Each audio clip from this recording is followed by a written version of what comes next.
Nima uchun Robert Kiyosakining Boy ota, kambag'al ota kitobini o'qish tavsiya etiladi?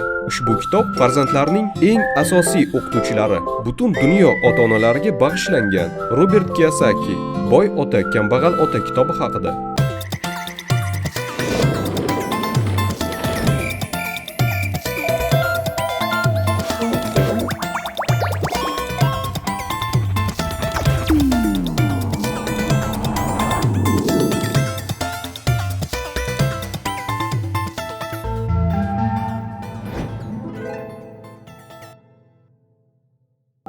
Samir, EduKids'ning yangi dayjesti chiqibdi. Ko'rdingmi?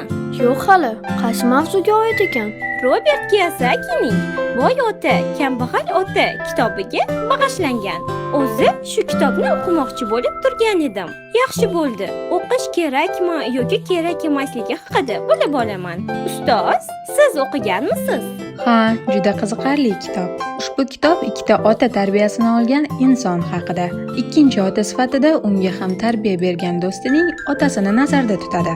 Robert Kiyosakining bir otasi boy, ikkinchi otasi kambag'al bo'lgan. Birinchi otasi oliy ma'lumotli, ziyoli, falsafa fanlari doktori unvoniga ega. 2 yilda 4 yillik kollejni tugatgan. Keyingi Stanford universiteti, Chicago universiteti va Shimoliy G'arbiy universitetlarda bilimni oshirgan.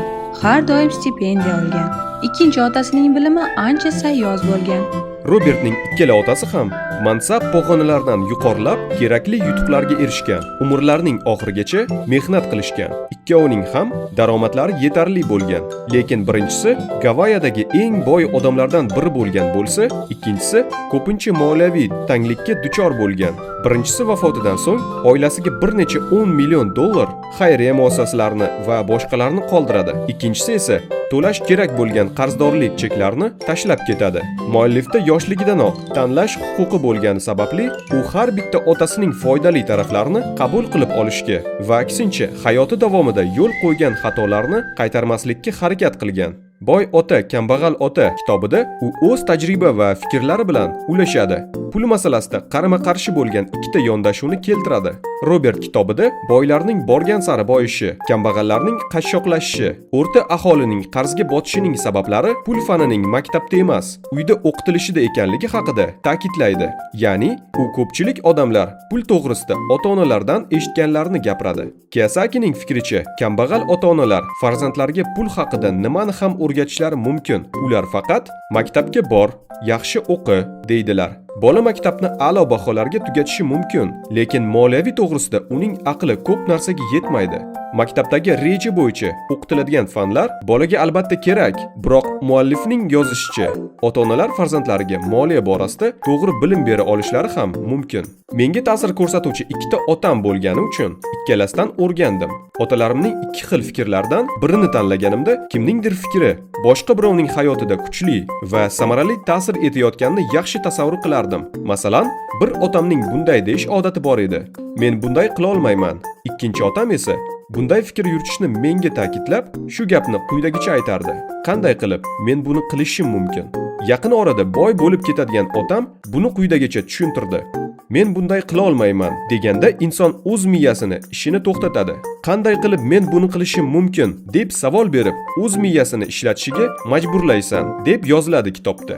Robert Kiyosaki o'zining kitob orqali odamlar bilan nafaqat moliya borasidagi tavsiya va fikrlari bilan ulashadi, balki o'z oldiga qo'ygan maqsadlariga erishish uchun qanday qilib to'g'ri fikrlash kerakligini ham o'rgatadi. Boy ota, kambag'al ota kitobida dangasalikning zarari haqida, badan mashqi sog'lig'imizni yaxshilasa, miya mashqi ko'proq boylikka ega bo'lishga zamin yaratishi, dangasalik esa sog'lig'imiz imkoniyatlarini yo'qqa chiqarishi haqida ham so'z boradi. Robert bu bilan miyani ishlatishga, dangasalik qilmasdan doimo bilim olib izlanishga undaydi. Boy ota, kambag'al ota kitobida Robert Kiyosaki boy va kambag'al insonlarning o'rtasidagi asosiy farqlarni keltiradi. Uning ta'kidlashicha, kambag'al va o'rta hol aholi pulga ishlaydilar. Boylar pulni o'zlariga ishlashga majbur qiladilar. Shunday qilib, Kiyosaki boy otasining misolida inson pulni qanday qilib o'ziga ishlatishi borasida o'zining fikr va tavsiyalari bilan ulashadi. Robert daromadni ikkiga, aktiv va passivlarga bo'lishni tavsiya etadi. Aktivlarga daromad keltiradigan barcha narsalar Masalan, biznes qilish uchun ishlatishi mumkin bo'lgan ko'chmas mulk, aksiyalar, obligatsiyalar kiradi. Passivlarga esa kredit to'lovlari va barcha keyinchalik byudjetda daromad keltirmaydigan xarajatlar kiradi. Kitobda yuqoridagilarni ajratib olish pulni insonga ishlashida muhim ahamiyat kasb etishi ta'kidlanadi. Shu bilan birga katta pul oqimini yaratishda quyidagilar xalaqit berishi aytiladi. Bular qo'rquv, dangasalik, o'z kuchiga ishonmaslik, yomon odatlar, manmanlik.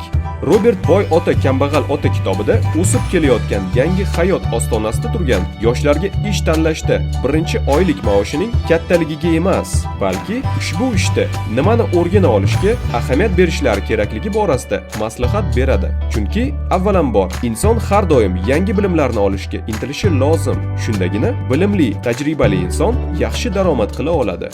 Shu o'rinda maktab o'quvchilari uchun motivatsiya oshirishda ushbu kitoblarni o'qib chiqish tavsiya qilinadi. Napoleon Hill, O'yla va boy bo'l. Dale Carnegie, do'st orttirish va odamlarga ta'sir ko'rsatish. George Clayson, Vavilonlik eng boy odam. Stephen Covey, muvaffaqiyatli insonlarning 7 ko'nikmasi. Walter Isaacson, Steve Jobs, Mark Allen, millioner kabi fikrlashni o'rganing. Bodo Shefer, g'oliblik qonuniyatlari. Brian Tracy, samaradorlikning 21 yo'li. Robert Kiyosaki va Sharon Lecher, pul oqimining kvadranti. Valeriy Sinelnikov, niyatning kuchi. Robert Kiyosakining Boy ota, kambag'al ota kitobini bejizga o'qishni tavsiya etmagan ekanlar. Uni albatta to'liq o'qib chiqaman.